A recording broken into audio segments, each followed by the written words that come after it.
বাংলাদেশের রাজনীতিতে নির্বাচন কেন্দ্রিক জোটের যে সংস্কৃতিতে আমরা অভ্যস্ত। কখনো 4 দলীয় জোট, 18 দলীয় জোট, 20 দলীয় জোট হয়েছে, আবার মহাজোট হয়েছে।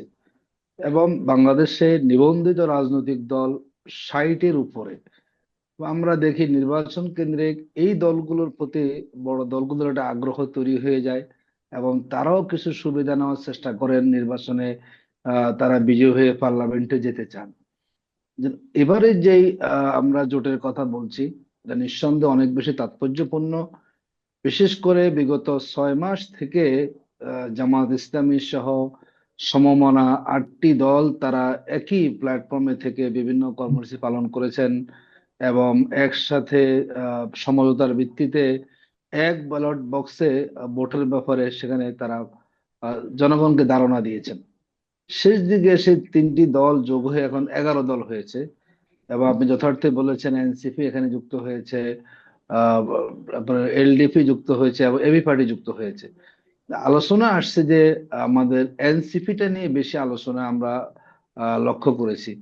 দেখুন, এনসিপি যেই দলটি আমরা বলি, এটি আমাদের একটি নতুন দল, এবং তরুণদের নেতৃত্বে এই দলটি পরিচালিত হচ্ছে। এবং 24-এর 5ই আগস্ট বাংলাদেশে যে একটা বিপ্লব হয়েছে, এবং যাদেরকে তখন আমরা দেখলাম তারা ছাত্র ছিলেন, তাদের নেতৃত্বে আন্দোলনটি হয়েছে, এবং দেশের সকল শ্রেণী পেশার মানুষ সেই আন্দোলনে সম্পৃক্ত হয়েছে, এবং একটা পর্যায়ে আন্দোলন সেখানে সফল হয়েছে। এই দল তাদের নতুন করে দল হওয়াটা আসলে বেশি সময় হয়নি। একটা দলকে গুছিয়ে নিয়ে জনবান্ধব করা, কিংবা তাদেরকে আরো মাঠ পর্যায়ে যে ভূমিকা রাখার কথা, নানা কারণেই আবার তাদেরকে মাঠে ময়দানে থাকতে হয়েছে ফ্যাসিবাদের বিরুদ্ধে বিভিন্ন কর্মসূচি পালন করার জন্য, যাতে করে আবার ফ্যাসিবাদ কোন রূপে বাংলাদেশে ফিরে আসতে না পারে। সেই দলটি এখন নির্বাচন কেন্দ্রিক নানাভাবে আলোচনা চলছিল। কখনো তারা বিএনপির সাথে গিয়ে একসাথে নির্বাচন করবেন, আবার কখনো আমরা শুনেছিলাম তারা একক ইলেকশন করবেন।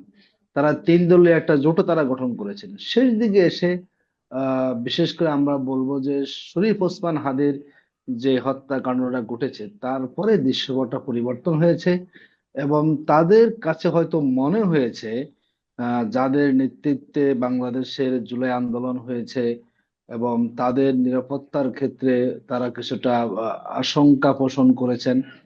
এবং আমি যদি মোটা দাগে আপনাকে বলি, যেখানে বাংলাদেশের আধিপত্যবাদ যে বিরোধী লড়াই চলছে, বিশেষ করে শরীফ ওসমান হাদি যে লড়াই চালিয়েছেন, সেই লড়াইকে আরো সফল করার জন্য, দ্বিতীয়ত বাংলাদেশের জুলাই আন্দোলন সফল হওয়ার পরে সাধারণ মানুষের মাঝে যে একটা রাষ্ট্র সংস্কারের আগ্রহ তৈরি হয়েছে, এবং ইতিমধ্যে আমাদের কিছু সংস্কার প্রস্তাবনা অনুমোদন হয়েছে, গেজেট হয়েছে।